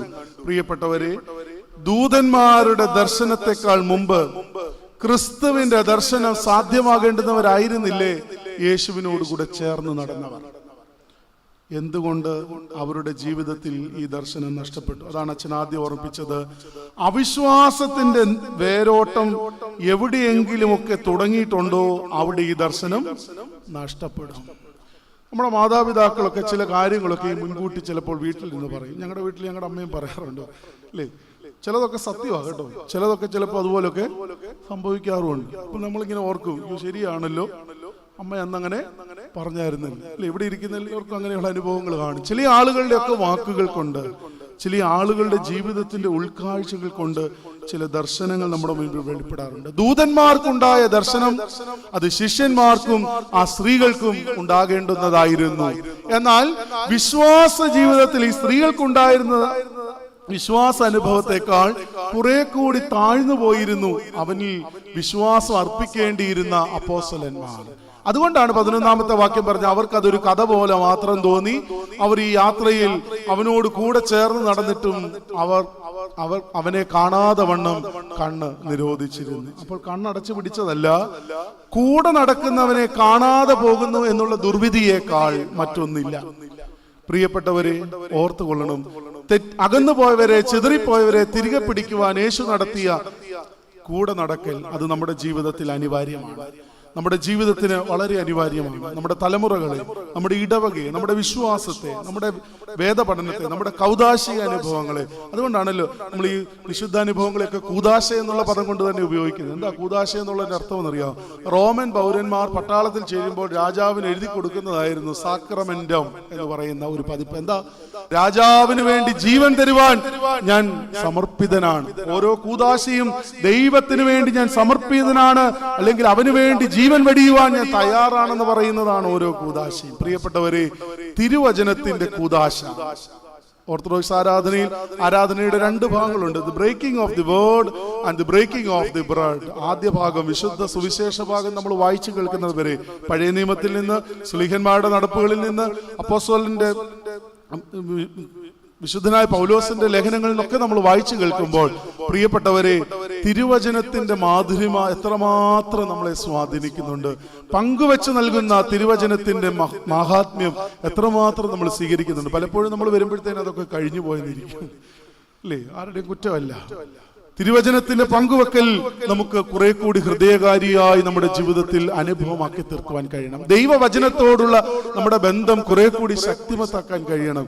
ഞാൻ എപ്പോഴും ഓർക്കാറുണ്ട്, എൻ്റെ പെങ്ങള് നഴ്സിംഗ് പഠിക്കുന്ന സമയത്ത് ഒരു വേദപുസ്തകമൊക്കെ കൊണ്ടുപോയായിരുന്നു. ഹൈദരാബാദിലാണ് പഠിക്കുന്നത്. വേദപുസ്തകമൊക്കെ കൊണ്ടുപോയി. പക്ഷെ ഒരു അവധിക്ക് വരാനായിട്ട് ഒരുങ്ങുന്ന സമയത്ത് എന്നോട് പറഞ്ഞു, എന്നോട് പറഞ്ഞു, വന്നു കഴിയുമ്പോൾ എനിക്കൊരു വചനപ്പെട്ടി വാങ്ങിച്ചു തരണം. വചനപ്പെട്ടി വാങ്ങിച്ചു തരണമെന്ന് പറഞ്ഞപ്പോൾ ഞാൻ ഓർത്ത്, വേദപുസ്തകത്തെക്കാൾ കൂടി ഏതോ സാധനമാണ് ഈ വചനപ്പെട്ടി. ഞാൻ ഇതുവരെ വചനപ്പെട്ടി എന്ന് പറയുന്ന സാധനം കണ്ടിട്ടില്ല. അപ്പം എന്നോട് പറഞ്ഞു, എൻ്റെ കൂടെ പഠിക്കുന്ന ആളുകൾക്കെല്ലാം കയ്യിലുണ്ട്. കാതലിക്സിന്റെ ഇടയിലായിരിക്കും ഇത് കൂടുതൽ. ഞാൻ പരിമല തിരുമേനിയുടെ കബറിങ്കിലൊക്കെ പോയിട്ട് തിരിച്ചിറങ്ങി വന്ന് കടകളിലെല്ലാം കയറി ഇങ്ങനെ ചോദിക്കാൻ തുടങ്ങി, വചനപ്പെട്ടി വന്നു. അവന് തീർന്നു പോയി ഉണ്ടായിരുന്നു. അടുത്ത ആഴ്ചയിൽ വരും. ഇനി അടുത്ത ആഴ്ച വരാൻ സമയമില്ലല്ലോ, അതുകൊണ്ട് ഞാൻ 1-2 കടകൾ കയറി. അപ്പൊ എല്ലാവരും ഓർത്തതിനാടാ ഈ വചനപ്പെട്ടി അന്വേഷിച്ച് നടക്കുന്നത്. എനിക്കും വല്ലാത്തൊരു ചമ്മൽ തോന്നി. ഇത് കിട്ടി, ഞാൻ വീട്ടിൽ കൊണ്ടുവന്നു. ഞാൻ ചോദിച്ചു, എന്തിനാടിയത്? സത്യവേദ പുസ്തകം കയ്യിലിരിക്കുമ്പോൾ എന്തിനാണ് ഈ വചനപ്പെട്ടിയുടെ ആവശ്യം? എന്നോട് പറഞ്ഞു, അതെ, ഡ്യൂട്ടിക്ക് പോകുമ്പോൾ ഇത് മുഴുവനൊന്നും വായിക്കാൻ ചിലപ്പം പറ്റത്തില്ല. അന്നേരം തുറക്കുന്നത് തന്നെ എല്ലാ ദിവസവും ചിലപ്പോൾ തുറന്നു കിട്ടും. അതുകൊണ്ട് ഇതിൽ നിന്ന് ഒരെണ്ണം എടുത്താൽ ആവശ്യമുള്ളതാണ് കിട്ടിയതെന്നൊരു പ്രതീക്ഷയുണ്ട്. പ്രിയപ്പെട്ടവരെ, തിരുവചനത്തോട് നമ്മുടെ അടുപ്പം, ഞാനതുകൊണ്ട് പറഞ്ഞ ഒരു കാര്യം ഇതേ ഉള്ളൂ. ഈ തിരുവചനം വായിക്കുവാൻ നമുക്ക് ഒത്തിരി സാധ്യതയുണ്ട്. കന്യാമറിയാമിന് വേദപുസ്തകമൊന്നും ഇല്ലായിരുന്നു. തിരുവചനം വായിച്ചു കേൾക്കുന്നത് പുറത്തു നിന്ന്, ദേവാലയത്തിന് പുറത്തു നിന്ന് കേട്ടതേ ഉള്ളൂ, കൂട്ടായ്മകളിൽ കേട്ടതേ ഉള്ളൂ. എത്ര ആഴമായിട്ടാണ് വേരോട്ടം ഉണ്ടായത്. പ്രിയപ്പെട്ടവരെ, നമുക്കിന്ന് വായിക്കാനായിട്ടുണ്ട്. ചില ആളുകളൊക്കെ കയ്യിൽ മൊബൈലിൽ നിന്ന് തോണ്ടി വായിക്കും. ഞാനൊരു പള്ളിയിൽ പ്രാർത്ഥനയോഗം കഴിഞ്ഞപ്പോൾ ഒരച്ചായനോട് പറഞ്ഞു, തമാശ രൂപേണ, എല്ലാവരും അതിലൊന്ന് മുത്തി, അച്ചായന് മാത്രം അതിലൊന്ന് മുത്താൻ പറ്റിയില്ലല്ലോ. എല്ലാവരുടെയും കയ്യിൽ വേദപുസ്തകം ഉണ്ടായിരുന്നവരെല്ലാം എന്ത് ചെയ്ത് ഇത് വായിച്ചു കഴിഞ്ഞിട്ട് ഇതൊന്ന് മുത്തി. പക്ഷെ ഈ തോണ്ടി അച്ചായന് മാത്രം ഇത് മുത്താൻ പറ്റിയില്ല. ആരെ മുത്തും? അല്ലേ? കർത്താവിന്റെ വചനങ്ങളുടെ സാന്നിധ്യം ക്രിസ്തീയ ജീവിതത്തിൽ വേരോട്ടമുണ്ടാകുന്ന തരത്തിൽ നമ്മുടെ ജീവിതത്തിൽ ആത്മനിറവിൽ നമ്മുടെ ഹൃദയ പലകകളിൽ എഴുതിയേ മതിയാവുകയുള്ളൂ. ദൈവവചനത്തെ ഹൃദയത്തിൽ സംഗ്രഹിച്ച കന്യകമറിയാം നമ്മുടെ മുൻപിൽ ദൃഷ്ടാന്തമാണ്.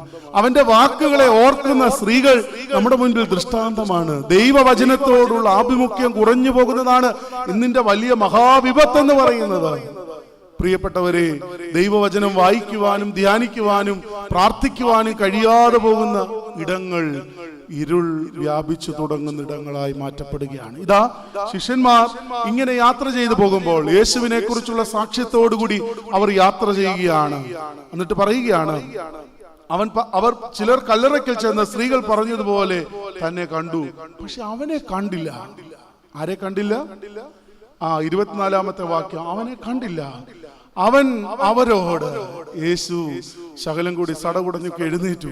യേശു ചോദിക്കുകയാണ്, ബുദ്ധിഹീനരെ, പ്രവാചകന്മാർ പറഞ്ഞിരിക്കുന്നതെല്ലാം വിശ്വസിക്കാത്ത മന്ദബുദ്ധികളെ, ക്രിസ്തു ഇങ്ങനെ കഷ്ടം അനുഭവിച്ചിട്ട് തന്റെ മഹത്വത്തിൽ കടക്കേണ്ടതല്ലയോ എന്ന് പറഞ്ഞു. മോശ തുടങ്ങി സകല പ്രവാചകന്മാരിൽ നിന്നും എല്ലാ തിരുവെഴുത്തുകളിൽ നിന്നും തന്നെ കുറിച്ചുള്ളത് അവർക്ക് വ്യാഖ്യാനിച്ചു കൊടുത്തു. തിരുവചനത്തിന്റെ ഈ വ്യാഖ്യാനം നടക്കുമ്പോഴാണ് അവർ പോകേണ്ടുന്ന ഗ്രാമത്തോട്, സ്ഥലത്തോട്, അവരുടെ ഡെസ്റ്റിനേഷൻ പോയിന്റ് എത്തി, അവരുടെ സ്ഥലം എത്തി. അവർ അവിടെ ഇനിയും തങ്ങാൻ പോവുകയാണ്. അത് മനസ്സിലാക്കി യേശു എന്ത് ചെയ്യാൻ തുടങ്ങി? അവൻ മുൻപോട്ട് നടക്കുവാൻ തുടങ്ങി. പ്രിയപ്പെട്ടവരെ, ദൈവവചനത്തോടുള്ള ആഭിമുഖ്യത്തിൽ നിന്ന് ശിഷ്യന്മാർ വിളിച്ചു പറഞ്ഞ, ചോദിച്ചു വാങ്ങിയ ഒരു അനുഗ്രഹമാണ് അടുത്ത വാക്യം, 29ാമത്തെ വാക്യം. അവരോ ഞങ്ങളോടുകൂടെ പാർക്കുക എന്ന് പറഞ്ഞു. ആരോടാ പറഞ്ഞത്? പ്രിയപ്പെട്ടവരെ, പള്ളിയിൽ വന്നാലും തിരുവചനം വായിച്ചാലും ക്രിസ്തു ഞങ്ങളോടുകൂടെ പാർക്കുന്നുണ്ടെന്ന് ഉറപ്പാക്കുവാൻ കഴിയണം. ചോദിച്ചു വാങ്ങിക്കുകയാണ്. നീ എന്താണ് മുന്നോട്ട് പോകുവാൻ തുടങ്ങുന്നത്? അല്ല, ഞങ്ങളോടുകൂടെ പാർത്തേ മതിയാവുകയുള്ളൂ.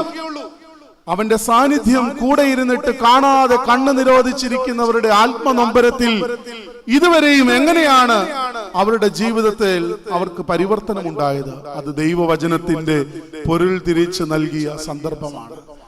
അവർക്ക് ദൈവവചനത്തെ കുറിച്ച് അവൻ നൽകുന്ന തിരിച്ചറിവാണ്. മോശയും പ്രവാചകന്മാരും ന്യായപ്രമാണവും പറഞ്ഞിരിക്കുന്നതിനെ കുറിച്ച് അവരോട് വ്യാഖ്യാനിച്ചു കൊടുത്തപ്പോൾ അവർ എത്തേണ്ടുന്ന സ്ഥലം എത്തിക്കഴിഞ്ഞു. അവൻ മുൻപോട്ട് പോകുന്നു. പക്ഷേ അവർ സമ്മതിച്ചില്ല. അവർ പറയുകയാണ്, ഇവിടെ ഞങ്ങളോടുകൂടെ പാർക്കണം. ഈ നിർബന്ധം ഇന്ന് നമുക്ക് നഷ്ടപ്പെട്ടിട്ടുണ്ടോ? ക്രിസ്തു എന്നോടുകൂടെ പാർക്കണം. നമ്മൾ ഇന്ന് നമ്മുടെ വീടുകളുടെ കട്ടളപ്പടികളിലൊക്കെ സ്റ്റിക്കറൊക്കെ ഒട്ടിച്ചു വെക്കും, ക്രിസ്തു ഈ വീടിന്റെ നായകൻ അല്ലേ. ഇവിടെ ഞങ്ങളുടെ അച്ചായനേക്കാൾ ആർക്കാണ് അധികാരം? ക്രിസ്തുവിനാണ്. ശരിയാണ്, സമ്മതിച്ചിരിക്കുന്നത്. പക്ഷെ ക്രിസ്തു കൂടെ പാർക്കുന്ന, ക്രിസ്തു പാർക്കുന്ന ഇടങ്ങളായി തീർന്നിട്ടുണ്ടോ?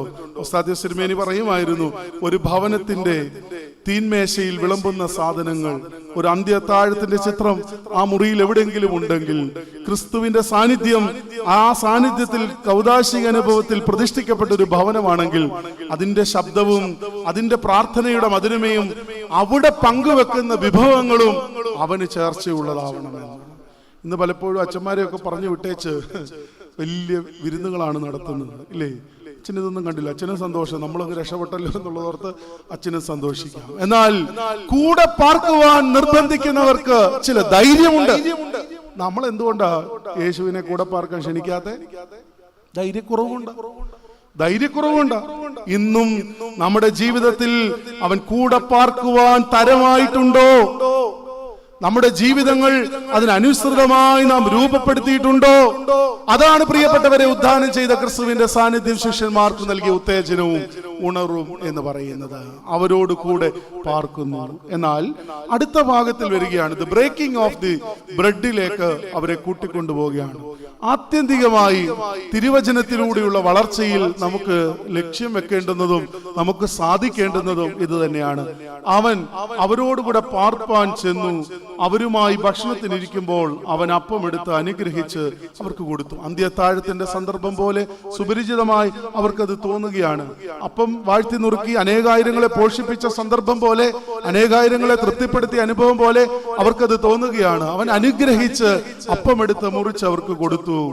31ാമത്തെ വാക്യം, ഉടനെ അവരുടെ കണ്ണ് തുറന്ന് അവർ അവനെ അറിഞ്ഞു. അടുത്ത വാക്യം കൂടി ചേർത്ത് വായിക്കണം, അവൻ അവർക്ക് അപ്രത്യക്ഷനായി.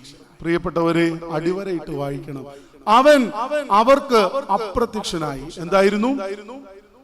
കൂടെ നടന്നവൻ, തിരുവചനങ്ങളെ വ്യാഖ്യാനിച്ചു കൊടുത്തവൻ, കൂടെ പാർത്തവൻ, അപ്പം മുറിച്ച് പങ്കുവെച്ചവൻ, അതിന് പരികർമ്മിയായി തീർന്ന, കാർമ്മികനായി തീർന്നവൻ, ഒന്നും അറിയാത്തവനെ പോലെ കൂടെ നടന്നവൻ, ഒന്നും അറിയാത്തവനെ പോലെ കൂടെ നടക്കുന്നവൻ ആരാണ്?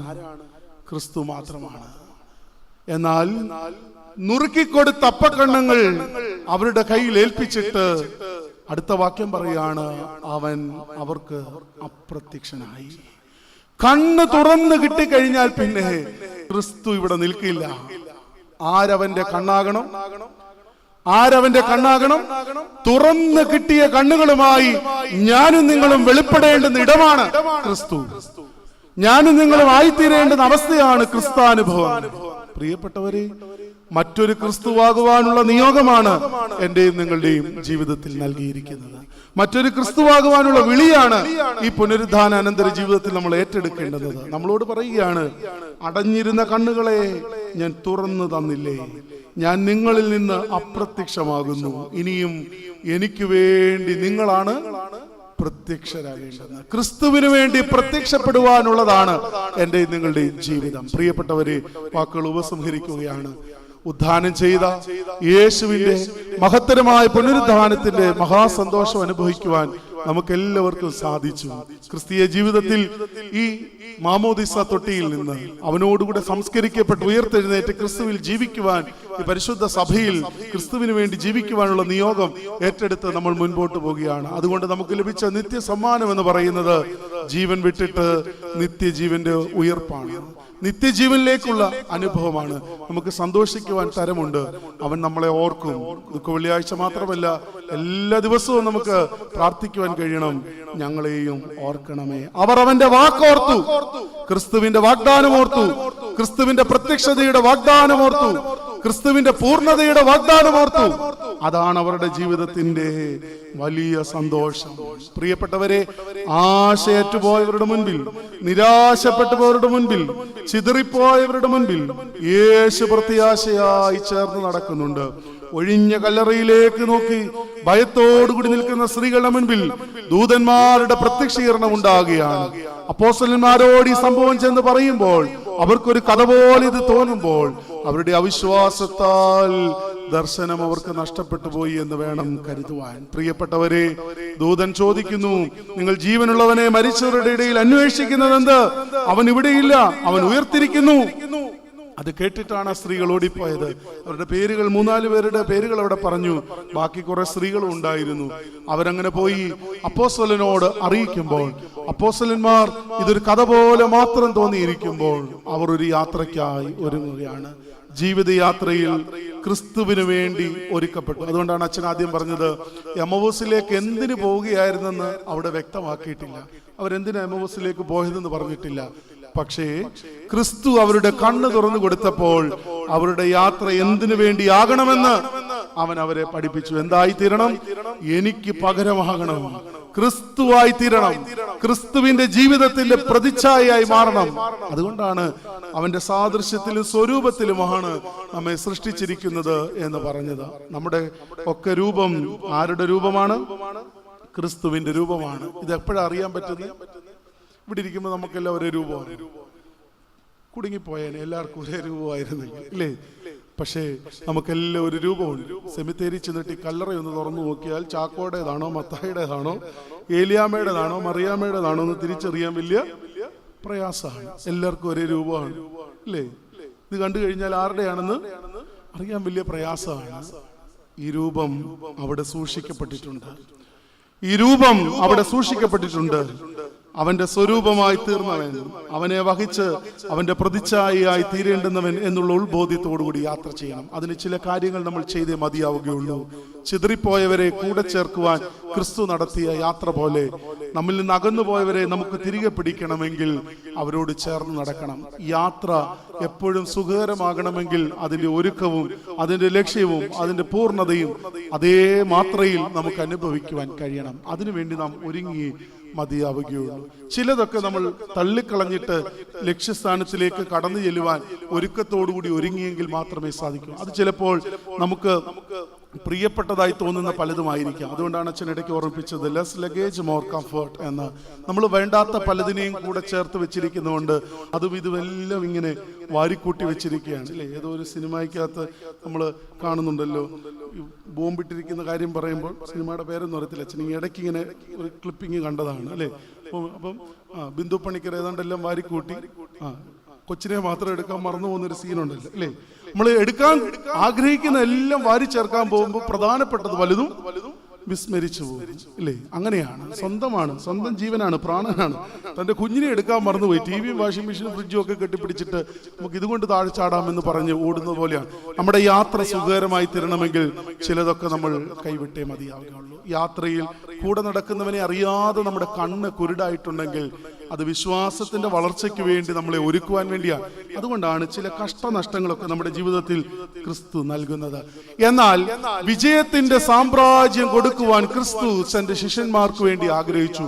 പക്ഷെ അവർ മറന്ന ഒരു കാര്യമുണ്ട്, സഹനത്തിന്റെ അനുഭവം. സഹനത്തിന്റെ അനുഭവം അവർ മറന്നുപോയി. അവിടെയാണ് അവരുടെ അവിശ്വാസത്തിന്റെ വേരോട്ടം വ്യാപകമായി തീർന്നത്. അവിടെയാണ് ക്രിസ്തു കൂടെ നടന്നിട്ട് അവരെ വിളിക്കുന്നത്. അവരുടെ ഹൃദയ കണ്ണുകളിൽ അവർക്കൊരു സാക്ഷ്യമുണ്ടായിരുന്നു. വാക്കിലും പ്രവൃത്തിയിലും ശക്തിമത്തായി ജീവിതം നയിച്ച നസറേയനായ യേശു ഇസ്രായേലിന്റെ വീണ്ടെടുപ്പുകാരനാകുവാൻ വരും എന്ന് ഞങ്ങൾ പ്രതീക്ഷിച്ചിരുന്നവൻ, അവനെക്കുറിച്ചാണ് ഞങ്ങൾ സംസാരിച്ചുകൊണ്ട് ഇപ്പോഴും ഇരിക്കുന്നത്. ഞങ്ങൾക്കൊരു സംശയവും ഇനി ഉണ്ടാകാതെ വണ്ണം അവൻ ഞങ്ങളുടെ ഹൃദയങ്ങളിലേക്ക് വരികയാണ്. എങ്ങനെയാണ് വന്നത്? തിരുവചനത്തിന്റെ പൊരുൾ തിരിച്ചു നൽകിക്കൊണ്ട്. മോശയും പ്രവാചകന്മാരും ന്യായപ്രമാണത്തിലും ഗ്രന്ഥങ്ങളിലും പറഞ്ഞിരിക്കുന്നതൊക്കെ തങ്ങളോട് വ്യാഖ്യാനിച്ചുകൊണ്ട് അവൻ ഞങ്ങളുടെ മുൻപിൽ വെളിപ്പെടുകയാണ്.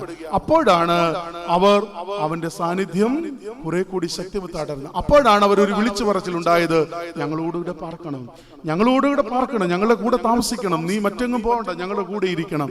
അപ്പോഴാണ് ഗുരുനാഥൻ അവർക്ക് അപ്പം മുറിച്ച് പങ്കുവെച്ച അവരുടെ കണ്ണ് തുറന്നു. പ്രിയപ്പെട്ടവരെ, ഈ വാക്കുകളൊക്കെ കേട്ട് നാം ഇവിടുന്ന് മടങ്ങിപ്പോകുമ്പോൾ നമ്മളോട് തന്നെ ചോദിക്കേണ്ടുന്ന ചില ചോദ്യങ്ങൾ ഉണ്ട്. വിശുദ്ധ ലൂക്കോസിന്റെ സുവിശേഷം 3-ാം അധ്യായത്തിന്റെ 10-ാമത്തെ വാക്യത്തിൽ നാം ഇപ്രകാരം വായിക്കുന്നുണ്ട്, എന്നാൽ ഞങ്ങൾ എന്ത് ചെയ്യണമെന്ന് പുരുഷാരം അവനോട് ചോദിച്ചു. ആരോട് ചോദിച്ചതാണ്? സ്നാപക യോഹന്നാന്റെ പ്രസംഗം കേട്ടു. എന്തായിരുന്നു പ്രസംഗം? മാനസാന്തരത്തിന് യോഗ്യമായ ഫലം പുറപ്പെടുവിക്കുവാൻ ഇതാ നിങ്ങൾ ഒരുങ്ങിക്കൊള്ളണം. പറയുകയാണ്, സത്യാനുതാപത്തിലേക്ക്, വിശുദ്ധീകരണത്തിലേക്ക്, പാപം വിട്ടൊഴിഞ്ഞ ജീവിതത്തിലേക്ക് വന്ന് ഫലദായകമായ അനുഭവത്തിലേക്ക് വന്നില്ലെങ്കിൽ വൃക്ഷത്തിന്റെ ചുവട്ടിൽ അവൻ കോടാലി വെച്ചിരിക്കുന്നു, കൊള്ളരുതാത്ത വൃക്ഷമെല്ലാം വെട്ടി തീയിലിട്ട് കളയുവാൻ പോകുന്നു എന്ന് പറഞ്ഞു. അപ്പോൾ ജനമെല്ലാം ചോദിക്കുകയാണ്, ഞങ്ങൾ എന്ത് ചെയ്യണം? അപ്പോസ്തല പ്രവൃത്തി 2-ാം അധ്യായത്തിന്റെ 37-ാമത്തെ വാക്യത്തിൽ ശിമോൻ പത്രോസിന്റെയും അപ്പോസ്തലന്മാരുടെയും പ്രസംഗം കേട്ടുകൊണ്ടിരിക്കുന്ന ശിഷ്യന്മാരുടെ കൂടി വന്നിരിക്കുന്നവരുടെ ജീവിതത്തെക്കുറിച്ച് അവിടെ വെളിപ്പെടുത്തുന്നത് ഇപ്രകാരമാണല്ലോ. പ്രിയപ്പെട്ടവരെ, അവരും ചോദിക്കുകയാണ്. അവർ നമ്മളോട് സംസാരിച്ചു കൊണ്ടിരുന്നപ്പോൾ ഇത് കേട്ടിട്ട് അവർ ഹൃദയത്തിൽ കുത്തുകൊണ്ട് ശേഷം അപ്പോസ്തലന്മാരോടും സഹോദരന്മാരായ പുരുഷന്മാരോടും ചോദിക്കുകയാണ്, ഞങ്ങൾ എന്ത് ചെയ്യേണ്ടു എന്ന് ചോദിച്ചു. പ്രിയപ്പെട്ടവരെ, അച്ഛൻ ആദ്യം ഇവിടെ ഓർപ്പിച്ചു, സ്വാഗത പ്രസംഗത്തിൽ അവരോട് ചേർന്ന് നടന്ന് അവരുടെ കണ്ണ് തുറന്ന ക്രിസ്തുവിന്റെ സാന്നിധ്യം, ഈ തിരിച്ചറിവിലേക്കാണ് നമ്മളെ കൊണ്ടുവരേണ്ടത്. നമ്മൾ ചോദിക്കണം, ഈ പ്രസംഗം കഴിഞ്ഞിട്ട്, തമ്പുരാനെ, നിനക്ക് വേണ്ടി ഞങ്ങൾ എന്ത് ചെയ്യണം? ഈ തിരുവചനത്തിന്റെ വ്യാഖ്യാനമെല്ലാം ഞങ്ങൾ അറിഞ്ഞിട്ട് ഞങ്ങൾ നിനക്ക് വേണ്ടി എങ്ങനെ രൂപാന്തരപ്പെടണം? ഉദ്ധിതനായ ക്രിസ്തുവിന്റെ സാന്നിധ്യം നൽകിയ മഹാസന്തോഷം പോലെ ഉണർവും ഉത്തേജനവുമുള്ള ക്രിസ്തീയ ജീവിതങ്ങളായി രൂപാന്തരപ്പെടുവാൻ നമുക്കും സാധിക്കട്ടെ.